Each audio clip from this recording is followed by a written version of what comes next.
Gotta go. Like, you shouldn't have to ask. That is the bottom line. I'm sorry. Ooh, someone said what to do to spark your own sexuality that got lost in a long-term relationship. The sex toy should be his team player. Why would you want to be with someone like that?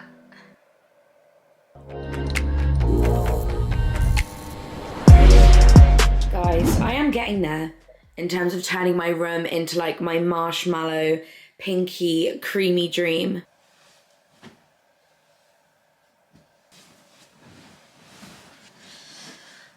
What is up, you guys? Welcome back to my channel. I used to film a lot in my bedroom, in my bed. I used to film a lot of girl talk type videos in my bed. I just feel like it's giving me like sleepover vibes. Like really like us, like chatting like besties.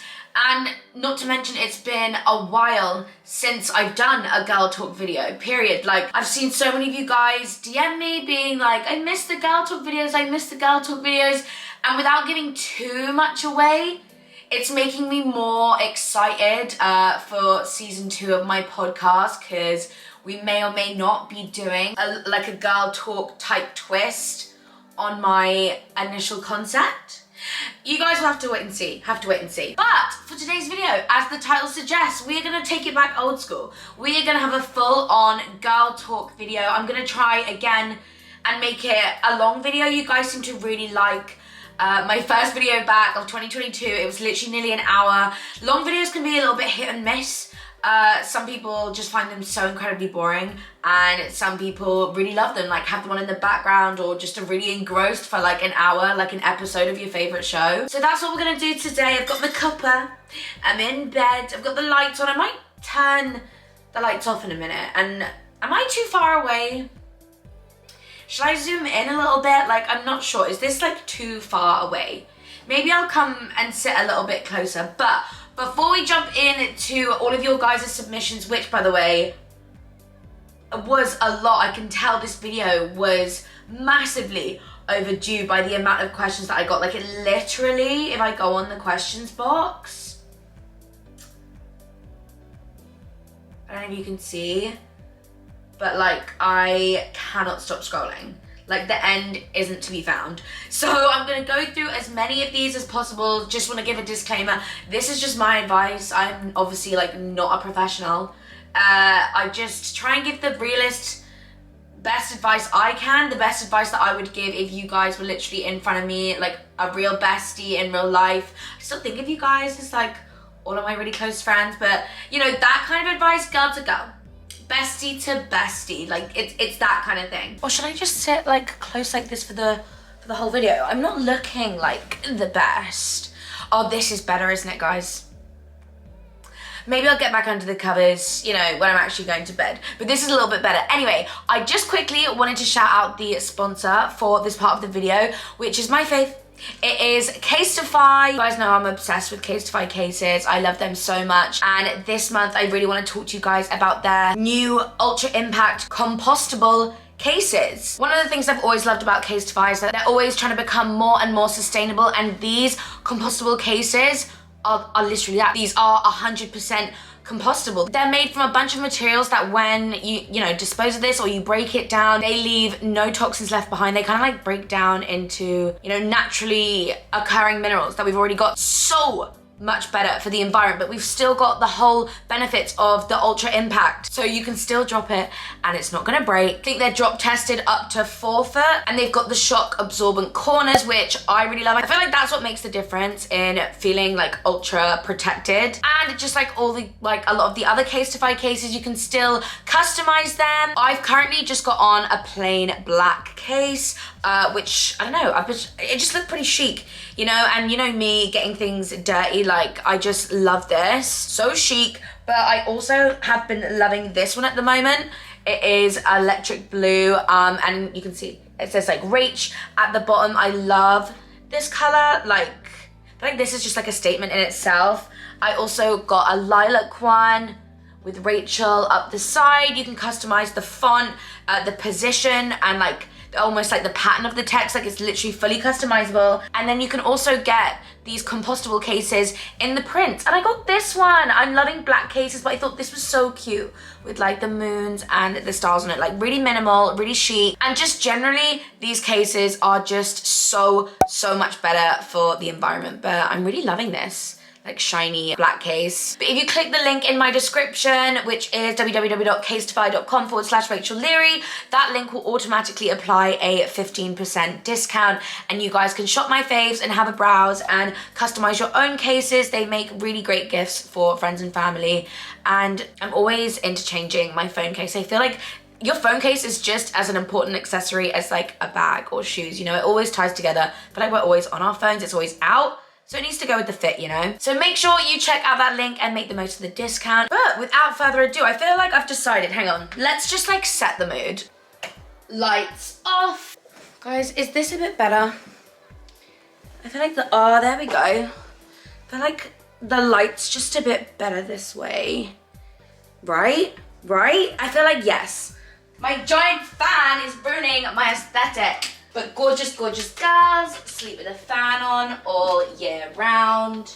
I feel, there it is. This is the setup. Right, without further ado, let's jump into your questions because I feel like we've got a lot to go through. Okay, somebody said, is it bad if you are single for 4 or 5 years and don't even have sex? People around me are so judgy. Absolutely not. What's the word when you don't have sex? When you're being celibate, that is the word that I was thinking of. That's meant to be almost like a form of, like, not like therapy, but like, they literally just spoke about it in Euphoria, and I just knew this anyway. Just kind of like really like in tuning with yourself, because sex can actually be like a huge distraction. I mean, it depends if you're like wanting to have sex and you're just like not, there's like no one of interest or anything like that. But I absolutely don't think it's bad. If it's by choice and you're just like not wanting to have sex and you just think people are judging you, that's weird behavior. Like, why are other people so concerned about whether or not you are or are not having sex? I think that's weird, and people shouldn't be judging. And I'm sorry that you're being judged for that. But if it's like not a choice and you're just like not, and even you're thinking like, why am I not? Then I don't know. Do you know what? I can kind of relate to this. I think I went like a year without, which is like me being really like open with you guys, just because I just wasn't interested in anyone. Do you know what I mean? And I think I've actually realized to be able to sleep with someone, I really need to like know them like on a personal level and have some sort of like connection with them. Otherwise, I just like don't want to. Like, there's no appeal for me. And maybe you're in the same boat. Like, you just haven't found someone that you're like, you feel really comfortable and connected with, and that's okay. Like, don't feel like you need to force yourself just for the sake of having sex. Do you know what I mean? It's not that deep, and your time will come. Trust. Like, don't just like force something because you think you need to and everyone else around you is judging you. That's weird on their behalf. Someone said, met a guy on Hinge, arranged a date, and he cancelled an hour before. Give him a chance or not? I think it depends on the reason, because I don't know. I've had like some weird, like, I'm on Hinge and I've had some weird excuses from guys. Can anybody else relate to this? Have you like ever spoken to someone on a dating app before and they've used the fact, oh, like, I'm really sorry, like my mum's ill, as an excuse? Because I remember like one guy said that to me and I was like, oh, okay, like that's awful. Like, I really hope she's okay. I mean, they didn't specify like what sort of ill, but you know, I was just like, oh my gosh, like I hope they're okay, like blah, blah, blah. Literally like didn't hear from them again. So I was like, okay, whatever. Some boys are like on Hinge and like but they just have like obviously like no interest in like a relationship type thing. And I feel like when you give off an impression that maybe that's like something you're looking for, it's suddenly like they go, gotta go. Yeah, like that happened one time. And then I was talking to somebody else and they also said that, and I was like, hang on, I like believed the first guy, but now I'm thinking, is this like an excuse within like the boy world? Because that is some horrible karma. And like, I don't hope that their mum is actually ill. Like, I wouldn't hope anyone's parents are like really ill, but like, if they're not ill and they're using that as an excuse, that is some horrible karma. Like, say anything else other than that. But yeah, like I said, it depends on like the reason, and if they're like actively wanting to reschedule with you. Like if they're like, oh my God, I'm so sorry, I had to drop my cousin off at school, but are you free on Friday? Let me take you out for breakfast. I feel so bad. Like I'm not flaky, like blah, blah, blah. If that's kind of their reaction to cancelling, yeah, give them a second chance. They don't, if you've not even met for the first time yet, they don't owe you a huge amount at that point, but just to show like an actual interest of rescheduling the date, I think is important. But if they just cancelled and have said nothing, then not worth your time. Like realistically, it probably isn't going to work, and they're not really, they're like second guessing everything, and you don't want anyone to second guess you. Like, you know what I mean? Someone says getting over someone you never dated or even kissed. Oh my God, haven't we like all been there? Isn't that so weird? That just must be like a hyper fascination type thing. I'm assuming that's quite common because you hear people talk about that kind of stuff like all the time, and it's kind of like in a jokey way, but I mean, and I've also experienced it. Never even kissed this guy or slept with him, and I think maybe that kind of gives like an idea of how like also the male brain works, because in my case it was wanting something that I couldn't have, and I just couldn't get over it. Like he literally wasn't showing me like any, well, he would show me interest, but then just be like the worst at like replying, getting like any sort of like response, or like he played so hard to get, which I'm like not 100% used to someone being that like showing interest but also like really like actions not matching up, do you know what I mean? So like he was just so unobtainable that I was literally like, I can't get over him. He's like the sexiest person I've ever like seen, and he doesn't want me clearly, but also does. Like it's such a giant question mark that I'm obsessed and I need to get over it. I'm actually not even sure that I am over it.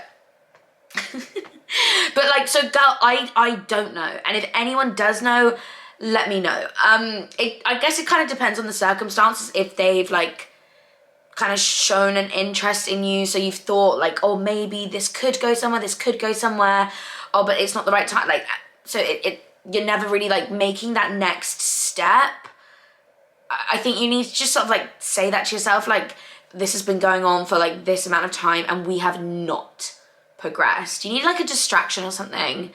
Go on a dating app if you're not already and just see what else is out there, like, or just go out with your friends and say, look, I desperately need to get over whatever his name is. I know we've never even kissed, we've never even had sex, like, I just need to get over it. We're going out tonight and you have to wing woman me, like, I'm not leaving here until I like kiss someone, you know, like, not like forcefully, but you know what I mean? Go and flirt with some people at the bar and just, yeah, like, tell your friends you need to get, like, help me, girlies, I need to get over this man, otherwise I don't know what I'm gonna do. And hopefully you guys can just go out, have a girls' night, and just like set yourself tasks and missions for the night, and yours can be to kiss a stranger and just see if that helps. Someone said, would love your thoughts, how long of dating until you become official? Well, I think when a man, realistically, and I think even for us girls it's the same, when you know, and times of things become irrelevant. You could get engaged within, 4 months of knowing someone, just because you just know, like, this is who you're gonna spend the rest of your life with, like that kind of thing.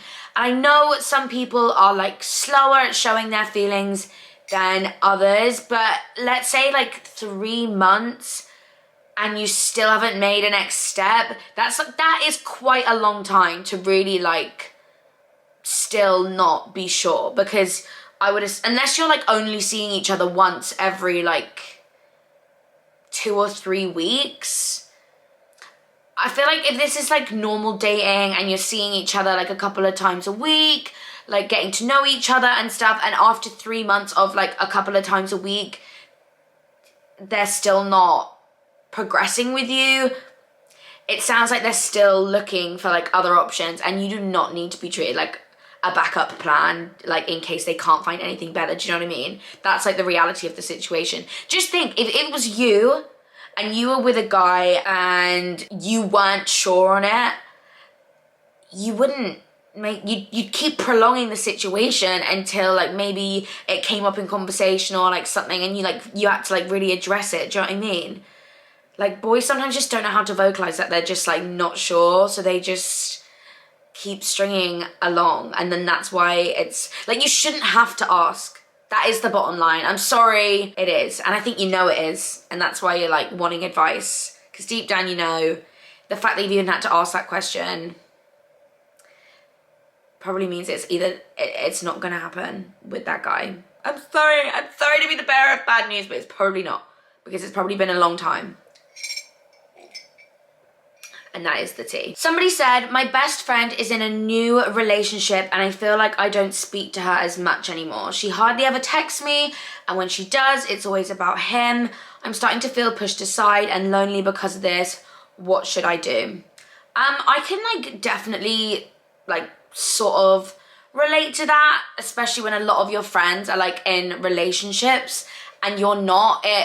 It can feel quite lonely at times, because you don't have, you know, a person there that obviously they have that like occupies a lot of their time and that they want to invest their time in. Obviously, when you're like getting to know someone, the beginning part of the relationship is like, it is that time. And it's one of those things where, I mean, it kind of depends on how old you are, but especially for me, like I'm 25, a lot, like majority of my friends either 24 and older.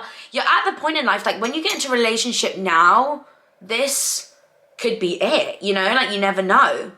So as hard as it is, like you have to maybe look at your parents as well. As you get older, your like partner in life, yes, you have friends, but your partner in life becomes your best friend, and because you spend every day together, like that's just what happens. And it's so sad, and it's so like, you want to be young forever and like besties forever and like go out all the time and stuff.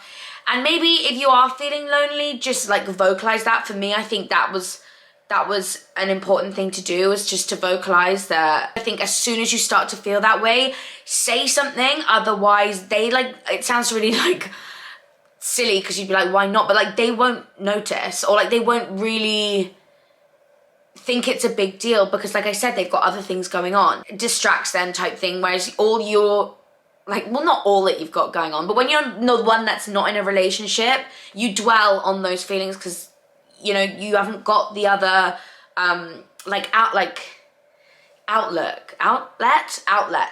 of like another person, just like chatting away, like doing things with them, being distracted, that kind of thing. So if you're feeling lonely, definitely speak to your friend about it, but in a way, like, obviously I would hope that you're super happy for your friend, like finding a new relationship, they're being treated really nicely. Like, it's hard to not feel jealous, trust me, like I totally get that.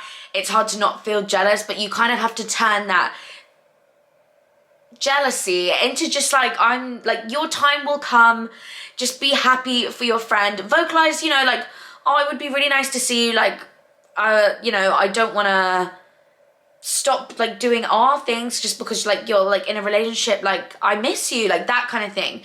Just say it in a way that obviously isn't attacking them and their new relationship, but just to let them know that, you know, you are feeling a little bit lonely, and I know it's not their responsibility to like make you feel better, but in the beginning of relationships, especially, finding that balance between friends and your boyfriend or girlfriend is hard. So give them like a little bit of slack on that. And do you know what, the longer that they're in this relationship, you'll probably find that your like relationship with them and like how often you see them probably will increase like a little bit more. Like they're just like getting to know their boyfriend one-on-one. I think you just said like they're in a new, it's like new relationship, so they're just getting comfortable. And then once they're comfortable, I'm sure you'll maybe like hang out together like at some point, and you'll get to meet them, and then you can assess the situation or whether or not, you know, you can hang out like as a group. These things just like take time.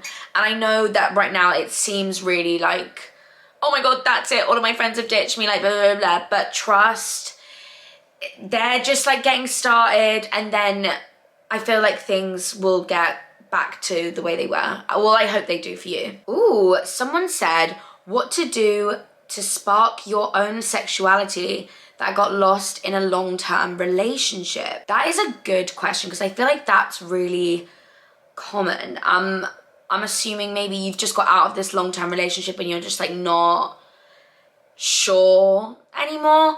And all I can really say is like experiment, but not just like physically with people. I mean like treat yourself to a new sex toy that maybe when you were in a relationship, you know, you didn't need or didn't feel the, like, yeah, didn't feel the need to have.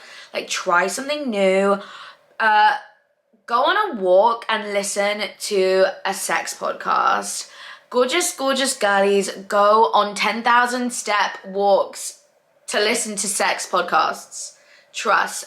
Sex with Emily is a really good one in the sense of she literally talks about anything, everything, and makes it so just like normal, like to have those conversations. And you know, she might talk about a topic about something sexual that you've never tried, or like that sparks an interest for you, that kind of thing. I can't really talk on that because I've not been in like a long-term relationship to sort of know like what I did to like get my sexuality back, but I hope that kind of helped.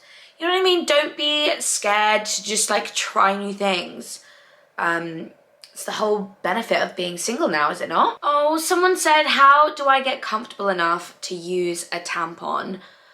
Oh my gosh, if I think about like back in school, like when we were all starting our periods, I like kid you not, like me and my friend like I think we literally helped our other best friend when she was using a tampon for the first time. Like that might be slightly TMI, but we were just like besties, and we were like all in it together of being like, oh my God, like you can do this. Like she was literally terrified to use one. I remember just like, not actually like doing it, but we were there just like helping to be like, do this, like, do you know what I mean? Like it actually, when you think about it, it's kind of a scary thing. Like, especially if, I don't know, you like never really were taught like how. Tampons just like look so weird when you think about it at the end of the day. Like it's like plastic and there's so many like pushes and like it is kind of weird, but I feel like don't feel like you have to wear tampons. Like you don't. If you're like comfortable with them, you obviously sort of realize, yeah, they're easy, they're quick to use, whatever, a bit more like quieter than like a pad, and maybe just, yeah, a little bit more like comfortable. But if you're not comfortable yet, don't force yourself just because you feel like you have to. Keep wearing pads. Like there's no like right or wrong way to deal with like your period, in the sense of like you must wear tampons at a certain age, or like you have to stop wearing pads at a certain age. Like just take your time with it.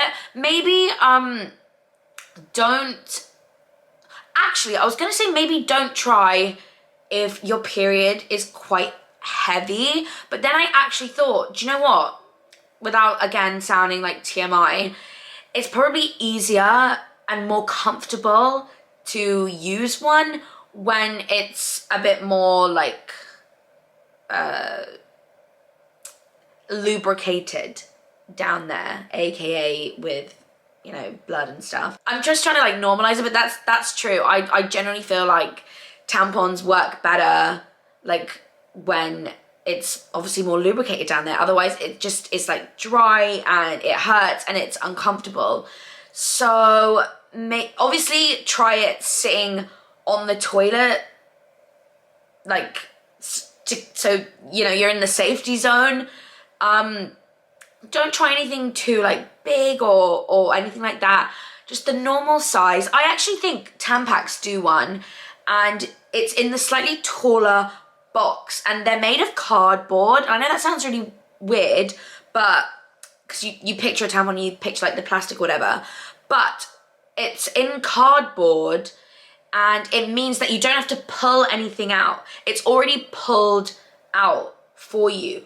All you do is put the top in and push up, and then you pull that out. And I feel like they're more easier than the plastic tampons that you go in, you have to pull it out, push it in, and then pull everything out. Do you know what I mean? So go to your local supermarket, whatever, get the taller box of Tampax, and I think the yellow color is the like medium, like regular size one, and try them. They're like the easiest tampons I've ever used.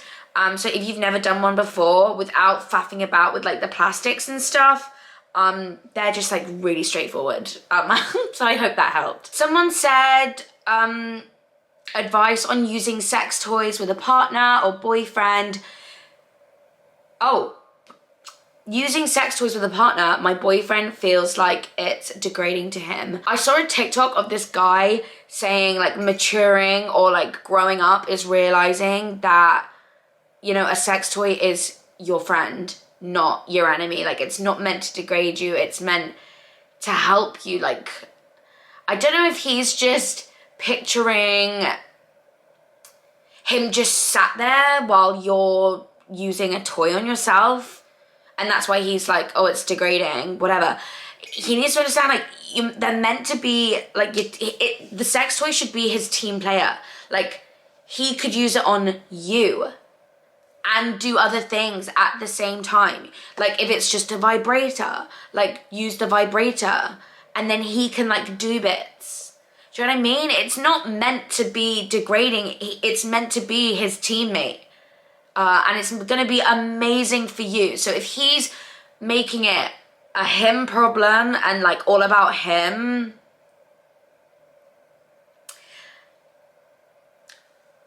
that's what I'm going to say on that.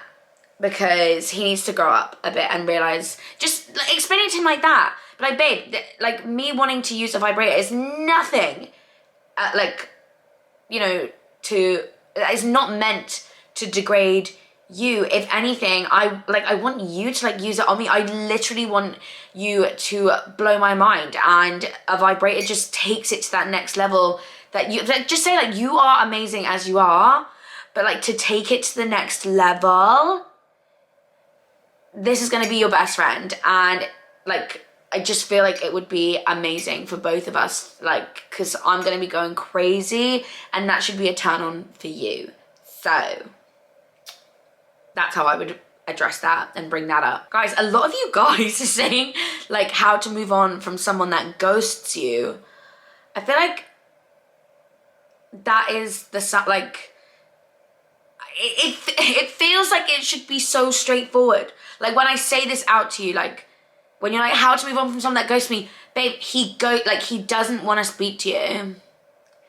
Like, why else do you ghost someone? You just can't be asked, don't want to, or like you were lying about something, like, do you know what I mean? Like, so like, why would you want to be with someone like that?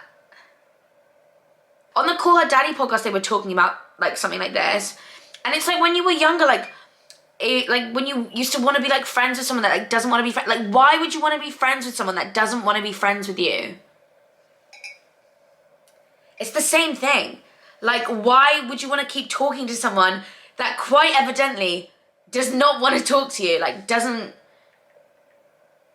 no interest in speaking to you, can't see how amazing you are or the potential, like, someone else will. Like, I know it feels like the end of the world right that second, because you maybe were like invested in it, or you clearly liked them like a lot more and you want to keep talking, but at the end of the day, why would you want to talk to someone that doesn't want to talk to you? It just sets the tone for, like, even if you manage to like convince them to start talking to you again, they don't really want to deep down. Like, they ghosted you the first time. Sometimes you have to be brutally honest with yourself, and that in itself should help you move forward. Like be your own therapist and be like, what would you tell your best friend? If a guy had ghosted her and she was like moping around about it, being like, oh my God, like I really like him, like why is he ghosting me? Should I text him again? Like, wouldn't you just be like, no, if they don't want to talk to you, babe, I'm sorry that I'm gonna have to be the one to break this to you. But they evidently don't, otherwise they would. That is what I tell myself. If ever I'm in like men problem and I feel like I'm questioning him, you know, just like the whole like situation, if they wanted to, they would. Goes with anything.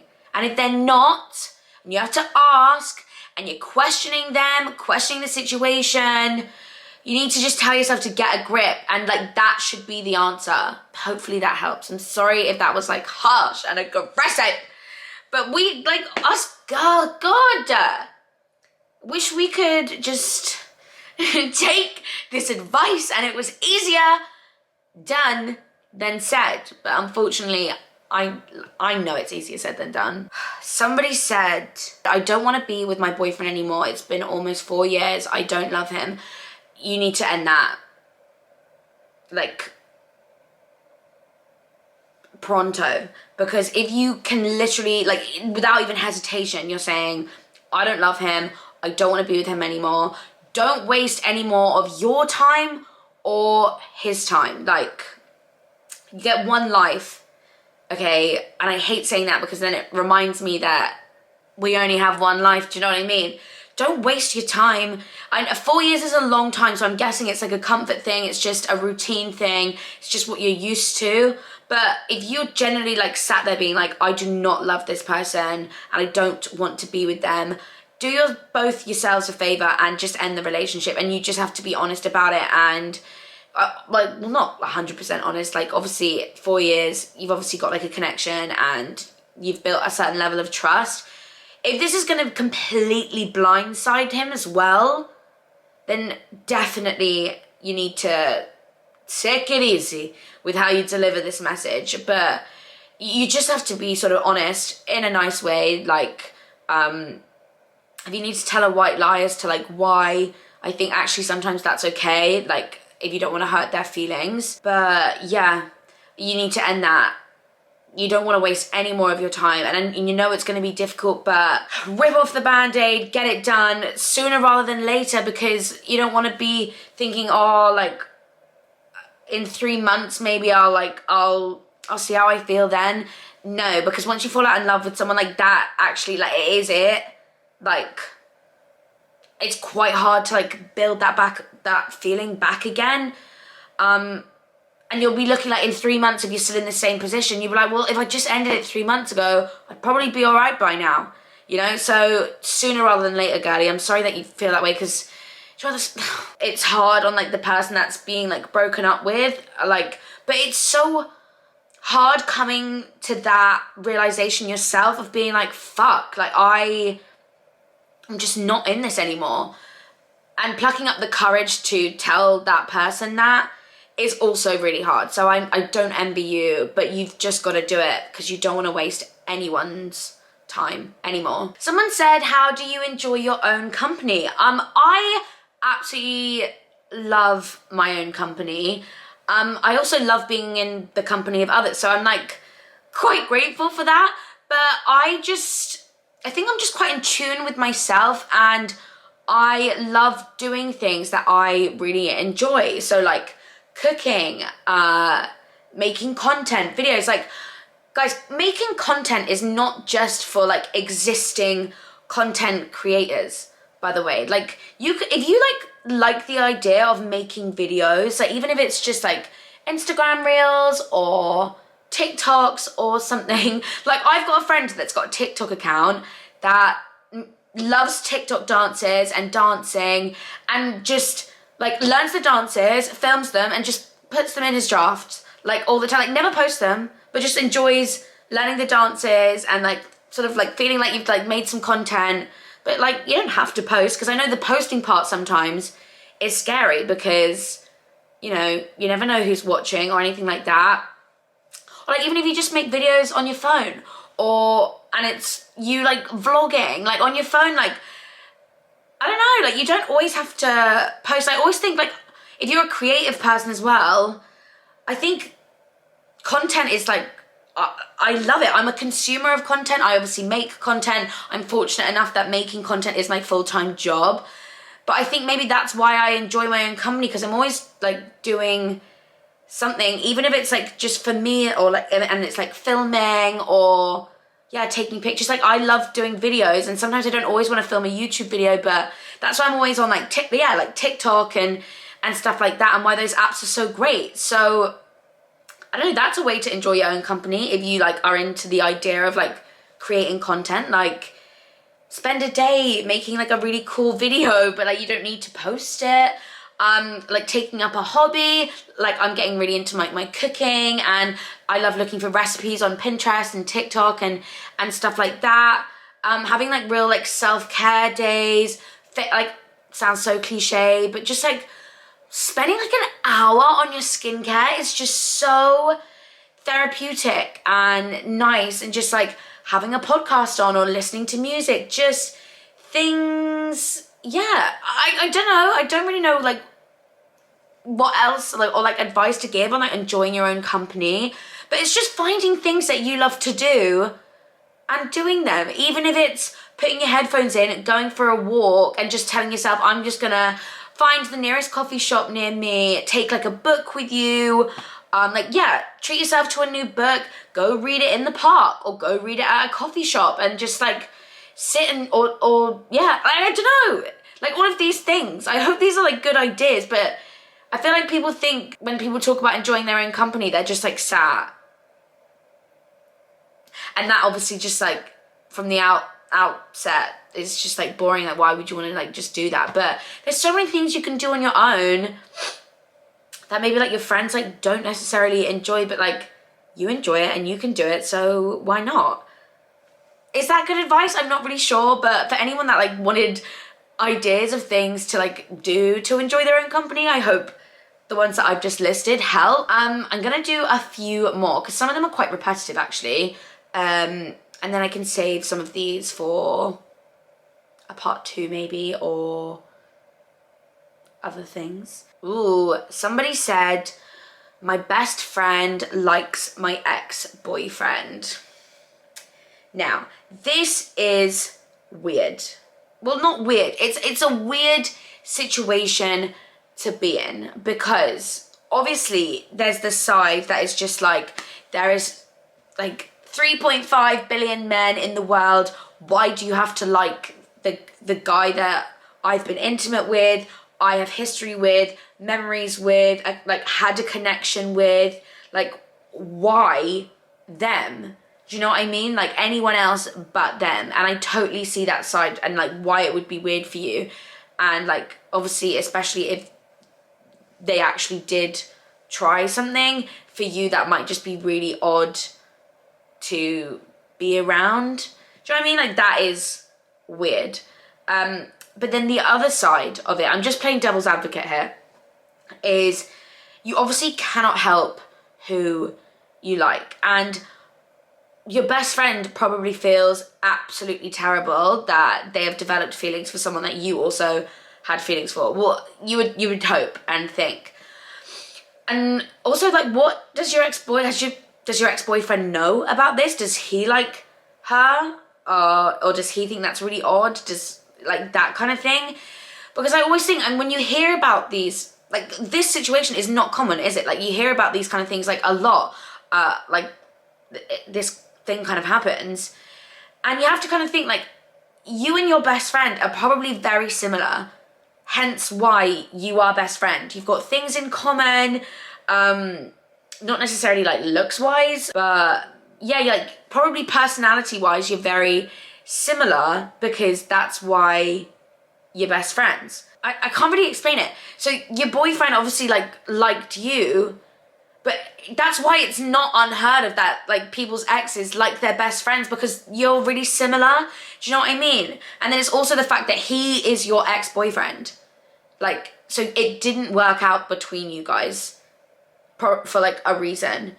Now, is there a possibility you're gonna get back together? Like, you ended, but it wasn't really like a huge deal-breaking end, like you still talk and stuff, or like was it you just realized that you were not compatible, it's not gonna work, you're never getting back together? Because then sometimes I think, well, why, if it didn't work between you guys, why would you sort of want to, like, if you generally just like don't feel anything towards them anymore, it didn't work out, yeah, you've got the memories and stuff, but like, you know, done with that situation.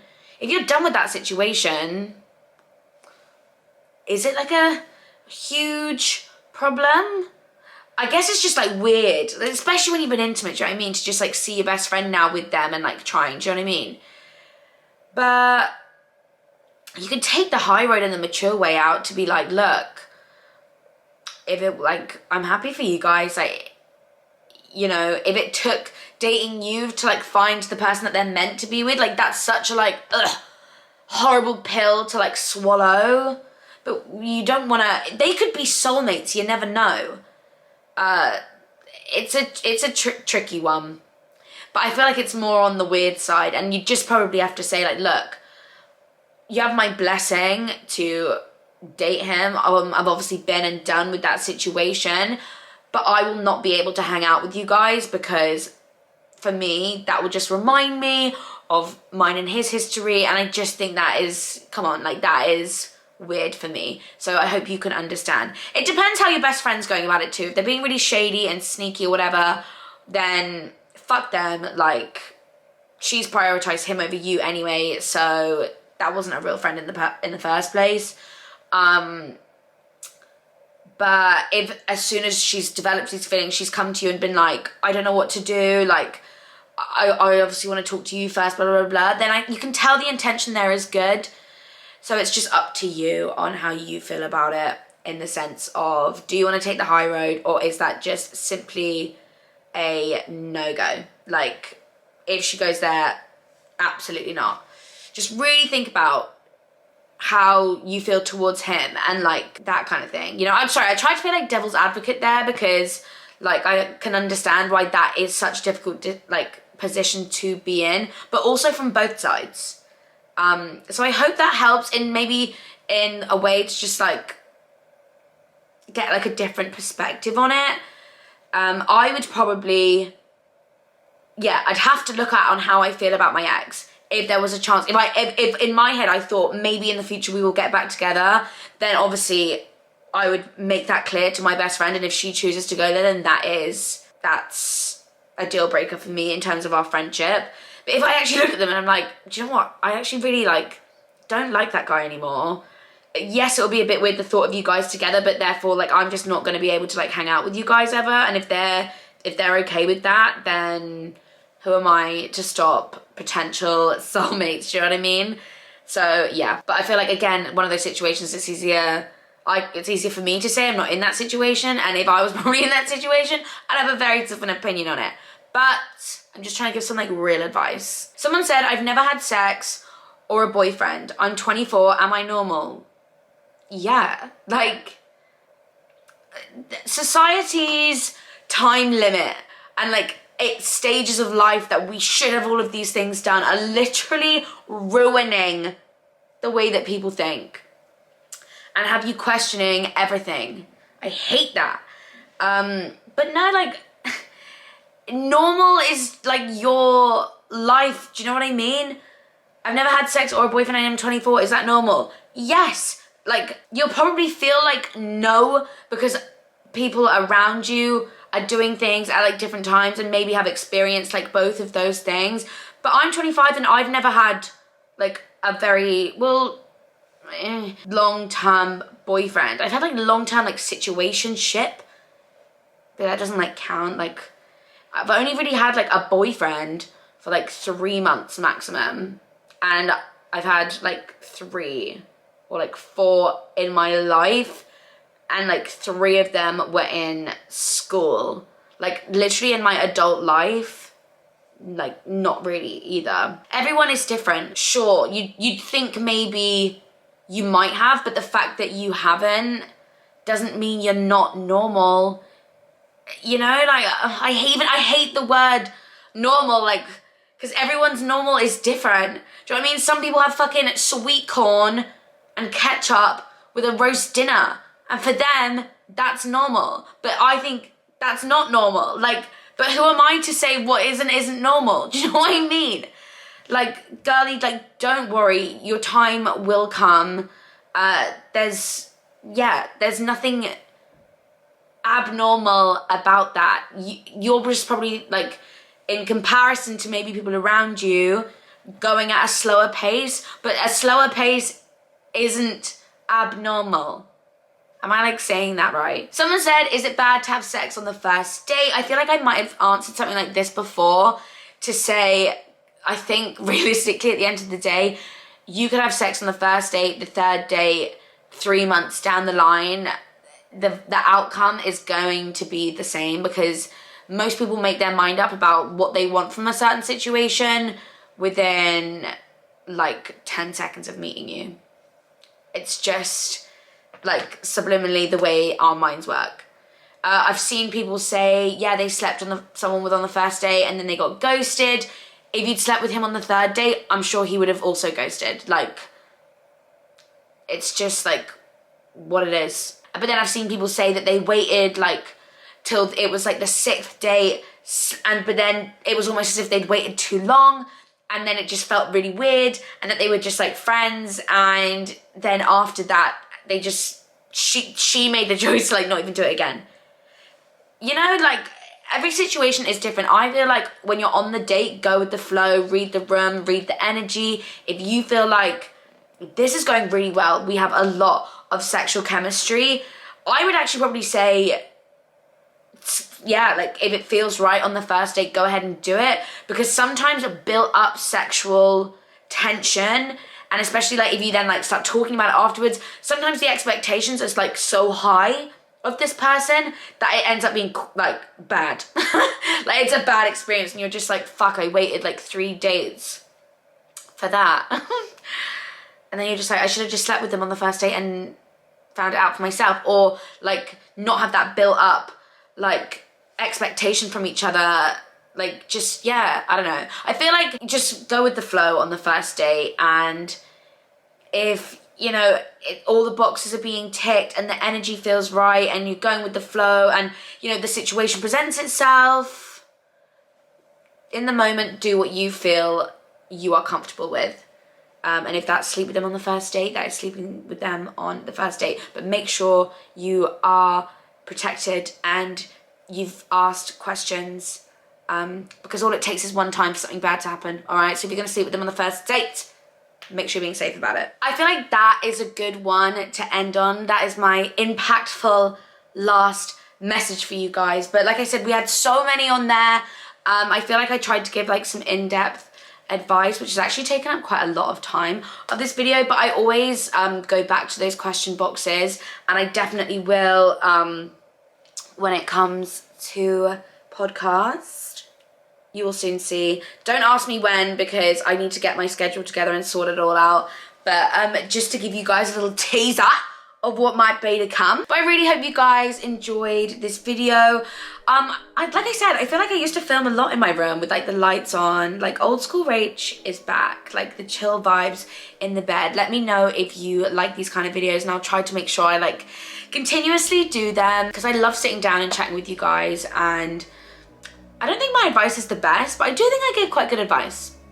And I love that you guys also like jump in the comments whenever like I read out a question and give advice. Like, you also give advice to that question to whoever obviously asked that question, which I love. So make sure you guys do that in this video to any of the questions that I answered, like what's your advice on them. Don't forget to check out Case-tify and the new 100% compostable ultra impact cases. I love them. Super good present, and you may as well make the most of the link in the description and get that 15% off. Your phone case is an accessory, and why not get one that is, you know, good for the planet? Right, it's 10:30. It's 10:30 at night.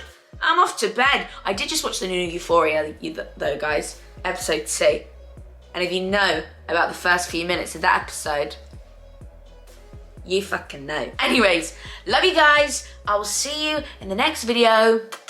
Surround me, loves. Oh, I know they broke up, all right, I know.